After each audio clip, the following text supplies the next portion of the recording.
Hello everyone, welcome to Raj Malhotra IAS. Raj Malhotra IAS में आप सभी का स्वागत है। और आज का हमारा जो टॉपिक है demographic change due to the illegal migration, यानी अवैध प्रवासन की वजह से जनसांख्यिकी परिवर्तन कैसे हो रहा है देश में, उसकी हम बात करेंगे।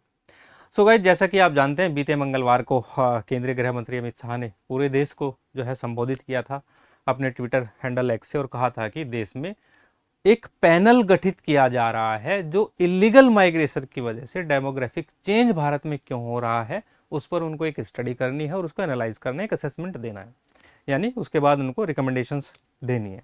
ठीक है। सो गाइज, सबसे पहले हम जान लेते हैं, ये समझेंगे कि डेमोग्राफिक चेंज यानी जनसांख्यिकी परिवर्तन क्या होता है।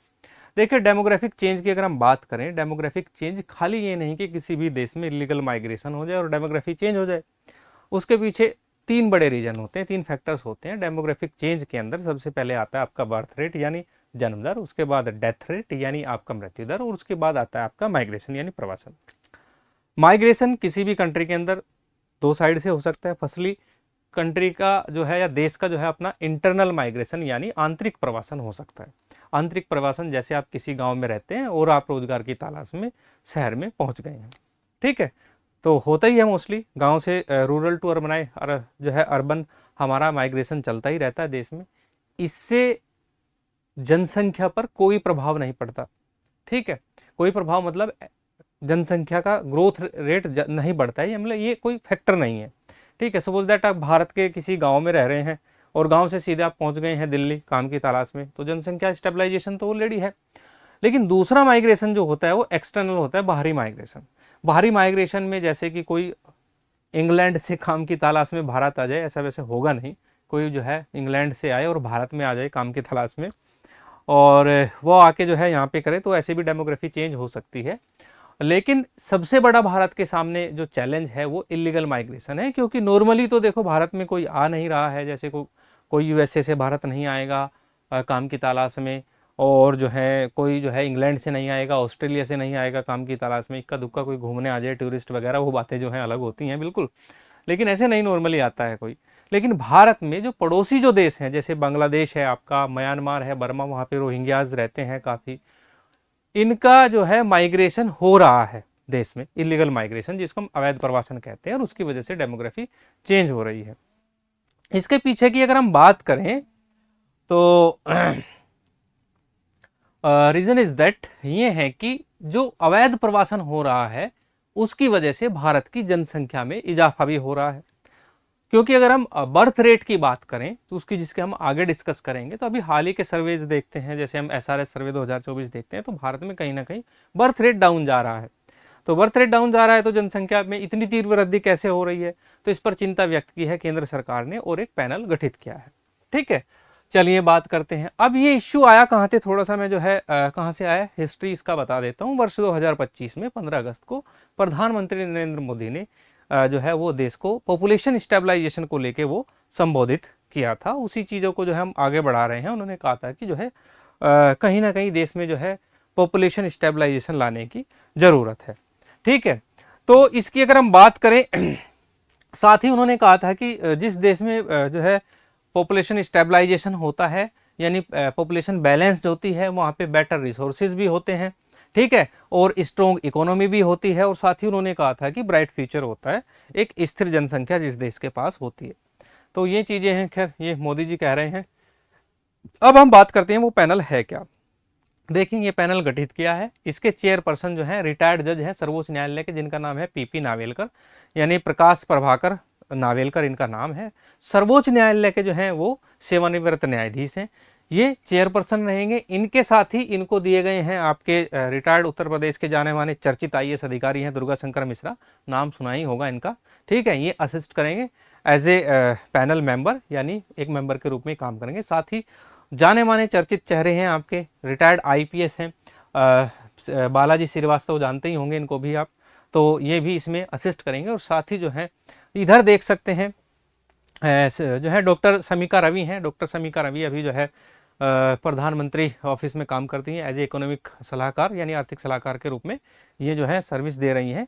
और साथ ही इसमें जो वर्तमान सेंसस कमिश्नर हैं आपके, ठीक है, मृत्युंजय नारायण कुमार, वो भी इसमें एज ए मेंबर काम करेंगे। और इन सभी को असिस्ट करने के लिए जो भी करंट आपका मिनिस्ट्री ऑफ होम अफेयर्स का जॉइंट सेक्रेटरी रहेगा, जो आज है वो या आज के बाद कोई बदल जाए, वो भी जो है इनको असिस्ट करेगा एज ए मेंबर। अब कहेंगे कि ये सर ये जो है जॉइंट सेक्रेटरी की रिक्वायरमेंट क्यों है? देखिए, डेमोग्राफिक चेंज जो होता है वो देश का इंटरनल मैटर होता है, जिसको देश का जो गृह मंत्रालय होता है वही हैंडल करता है, और गृह मंत्रालय से इनको जो है लगातार इंफॉर्मेशन, डाटा, कम्युनिकेशन इनको रखना पड़ेगा। तो उसके लिए एक जॉइंट सेक्रेटरी जो भी रहेगा एमएचए का, वो इनको दिया जाएगा। इसके बाद इनको कहा गया है कि आप जो है अपनी रिपोर्ट हमें 1 वर्ष के अंदर अंदर दे दीजिए, और ज़्यादा से ज़्यादा आप इसको 6 मंथ यानी 6 महीने तक एक्सटेंड कर सकते हैं। ये करेंगे क्या? अब ये करेंगे, सबसे पहले ये स्टडी करेंगे डेमोग्राफिक चेंज के ऊपर, ठीक है। यानी देश में जो है इलीगल माइग्रेशन की वजह से जो डेमोग्राफी चेंज हो रही है उस पर पूरी स्टडी करेंगे, और पूरा उसको एनालाइज करके असेसमेंट इनको देना है। इसके साथ ही इनको दूसरा काम भी दिया गया है।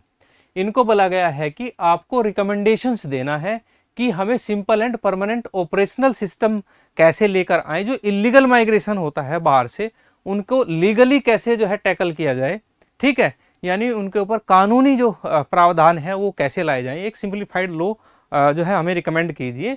साथ ही इन्होंने कहा है कि उनकी कैसे जो है एक्यूरेट एंड टाइमली आइडेंटिफिकेशन, यानी समय पर उनकी पहचान कैसे की जाए, अवैध घुसपैठिए जो आते हैं।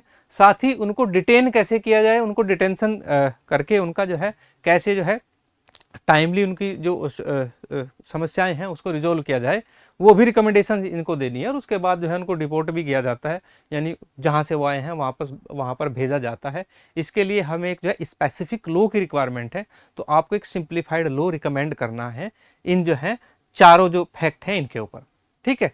तो ये इनका काम होगा।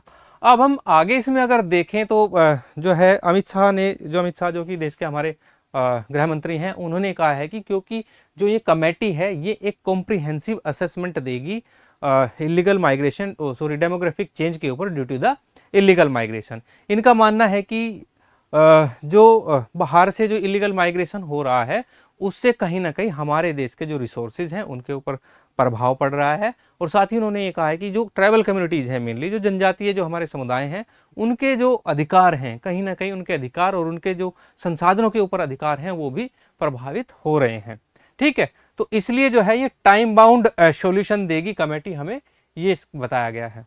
अब थोड़ा सा हम डिस्कस कर लेते हैं फॉल इन बर्थ रेट के ऊपर, ठीक है, क्योंकि जन्म दर जो है वो हमारी गिर रही है धीरे धीरे।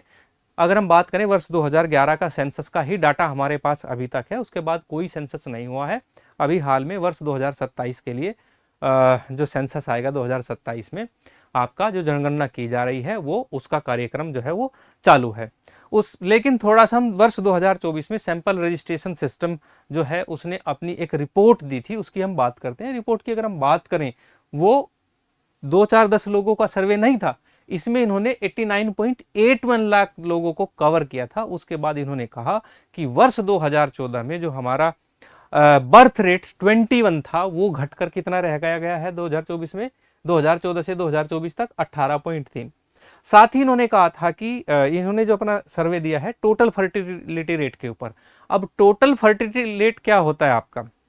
टीएफआर की अगर हम बात करें, टीएफआर होता है कि एक जो है माँ के कितनी संतान हैं, यानी एक जो वुमेन है उसके एवरेज बच्चे कितने हैं, उसको जो है इसमें टीएफआर कहा जाता है, टोटल फर्टिलिटी रेट आता है आपका निकल के। तो वर्ष 2022 का जो इसने डाटा दिया था वो हमारा था 2.0। ये वर्ष 2022 का है, वो कितना था हमारा 2.0।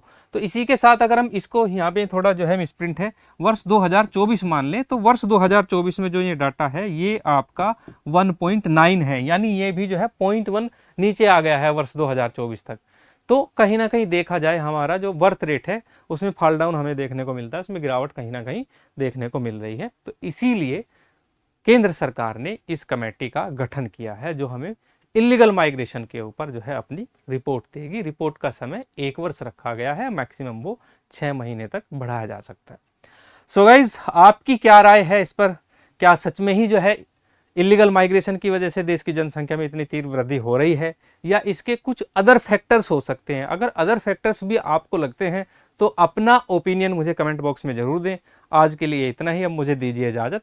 धन्यवाद।